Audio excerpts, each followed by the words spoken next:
একটা মেয়ে কতটা নির্লজ্জ, চরিত্রহীন আর বিবেক বুদ্ধিহীন হইলে এমন একটা বুড়া বয়স্ক বিবাহিত পুরুষের সাথে শুয়ে, এই যে মুনিয়া নামের একটা মেয়ে, তার ঘটনা জানার পরেও এমন একটা অবস্থায় এই পুরুষের সাথে থেকে বসে শুয়ে এখন একটা পেটে বাচ্চা নিয়ে সংবাদ সম্মেলনে এসে বলতেছে আমি জাস্টিস চাইতেছি, বাংলাদেশের মানুষ আমাকে বাঁচান, আমাকে জাস্টিস দেন। আর দূর, তোর মতো বেডেরা একদম মুখে লাথি দিয়ে ফেলাই দেওয়া দরকার। তো এইসব খারাপ মেয়েদের কথা বলে আমি আমার মুখ নোংরা করতে চাচ্ছি না।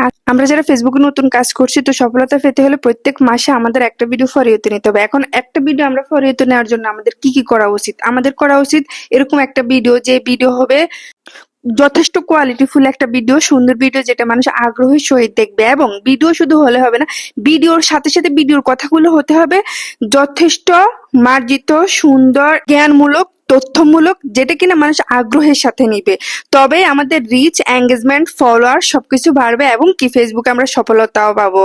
এটা একদম নিশ্চিত একটা কথা। তো আমাদের এভাবেই ভিডিও করা উচিত, ভিডিও তৈরি করা উচিত। শুধু যেমন তেমন ভিডিও করে ছাড়লেই হবে না, অবশ্যই প্রত্যেক সপ্তাহে একটা ভিডিও ফর ইউ নেওয়ার মতো চ্যালেঞ্জ রাখতে হবে। ভিডিও সেরকম করতে হবে, ভয়েসও সেরকম দিতে হবে। একদম খুব বেশি বড় ভিডিও না এবং 15 সেকেন্ডের নিচের ভিডিও না, 15 সেকেন্ডের উপর ভিডিও, শর্ট শর্ট ভিডিও। তবে ভিডিওগুলো তো সুন্দর অবশ্যই হতে হবে, তবে 15 সেকেন্ডের উপরে অবশ্যই ভিডিওগুলো হতে হবে।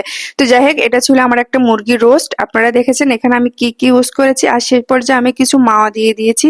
আর এইভাবে আমি তো মুরগি রোস্ট খেতে অনেক পছন্দ করি। আপনারা কে কে পছন্দ করেন? এবং আমার যদি কোনো ভুল ত্রুটি কোনো কথাই হয়ে থাকে, কমেন্টস করে অবশ্যই বলবেন। আর আমার রেসিপিটা কেমন হয়েছে অবশ্যই কমেন্টস লাইক করে বলে যাবেন। সবাই ভালো থাকবেন।